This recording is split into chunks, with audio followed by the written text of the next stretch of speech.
Okay, at this rate, I'm going to be doing videos all night, and I haven't slept. I didn't sleep yesterday or the day before. I've been working straight for 2 days. But enough about me. Um, the brain. Let's discuss the brain. In regards to the brain being with a narcissist, there are a few things that can happen. Your brain will shut down and block it all out. Best thing to ever happen to you, honestly, but you don't actually live or learn from that experience, and you don't know to avoid that dynamic, that personality, that toxic pattern again. You don't know what to look for. It's the only bad thing about it, really. But not having to de-traumatize yourself, wow, that sounds amazing to me right now, but again, to me, not knowing would probably drive me insane, so I'm not quite sure. I don't know on that one. But there are a few things that can happen with the brain. It'll be sectioned off, so you can remember bits and bobs, flashes. You'll have triggers, smells, sights, styles, faces, cars, whatever. It could be anything. It could be as simple as a salt shaker. Anything can trigger you, and then all those memories will come flooding back. The other one is that the brain couldn't handle it, and it deleted everything. It got rid of the lot because it realized that if you remembered it, you couldn't handle it. You'd break, you'd fold, you'd never stand again, you wouldn't get up. The brain is a computer. So think about this, your amygdala, those high cortisol levels, if you're in that high stress state for so long with that partner, your brain's been damaged. I'm sorry to say, but the amygdala and the other parts that decide that your memory goes into permanent memory has been damaged because of the high stress levels in that relationship. I don't know if it can repair itself. I honestly don't know. I haven't done the research on that. But the body does repair itself when we fast, doesn't it? When we don't eat. I fast intermittently once every 2 weeks for 2 days. Well, 4 days a month, really. But, I've got dietary issues, so there's only a certain amount of things I can eat. So if I eat the wrong thing, gluten, dairy, God help me. So yeah. But even sugar. Enough about me. The brain will delete it, will store it, will block it, will remove it, or destroy it. Or the worst bit, it never went back into permanent memory to begin with, because it was that horrifying of an experience. He puts you, or she puts you, in that extreme stress response so badly that you didn't know if you were coming and going. You're a deer in the headlights. It didn't matter which way you turned. They were headlights turned on, full beams in your face, blinding you to what was happening. Sad but true. Heartbreakingly sad but true. Warning, I may be triggered. You don't know where to go. You don't know what to do. And the only person that feels safe is also the predator. It's the person that's doing it to you. So you take on parts of their mannerisms and their personality, and you emulate and mirror the predator. Your brain knows it's wrong, but it also knows that this is what you need to do to survive. So you may have split so badly that you became that person during that relationship. You had to do it to survive.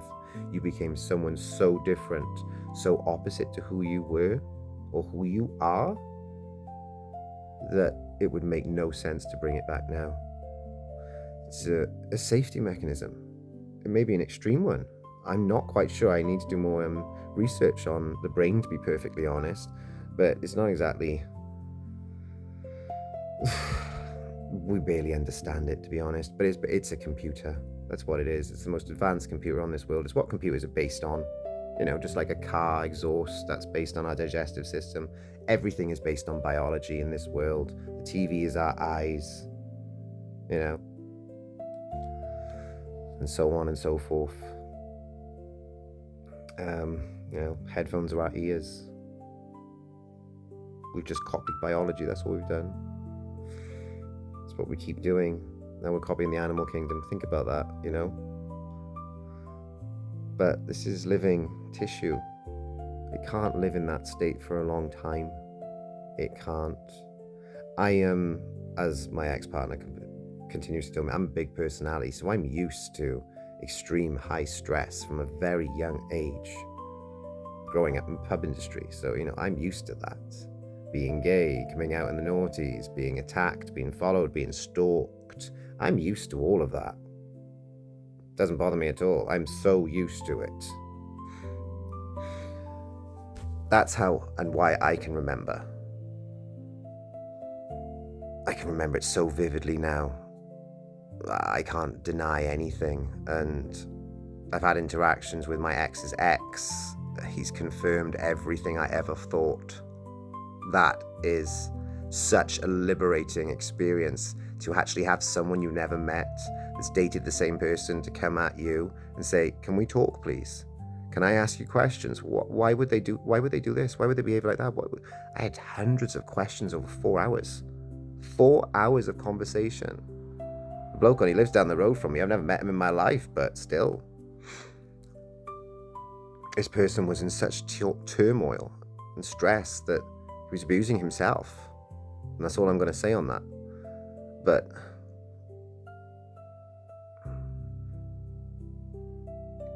the validation of that, if you can get in touch with an ex of theirs and actually compare stories, is so validating and liberating. It proves you're not insane. It fucking proves it without a doubt.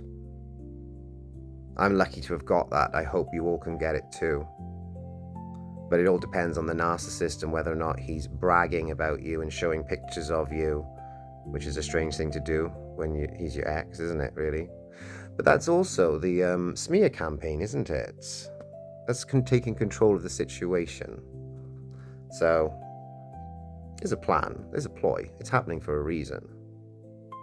It's to make them look good. They're managing their outside profile.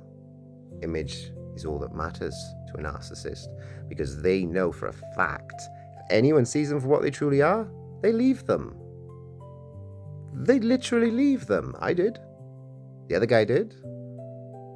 This is why they grow old. Pardon me. This is why they get old rather quick. This is why they look very, very old compared to their normal years. Extra lines from scanning your face, pouting, all of that, acting like the spoilt brat because it can't get its way, sulking, victimhood. I could go on for hours about this shit. But yes, your brain protects you. If anything of an extreme trauma happened to you, abuse, RAPE, beaten, whatever, your brain protects you and it removes those memories for a reason, because it can't handle that. It can't face that. One day it may be ready, one day it'll bring it up, but you need to be in therapy for a long time for that. And if you do, I recommend Ericksonian hypnotherapy, because they can talk to your unconscious mind and sort the inner child out, which actually helps you, not normal counseling.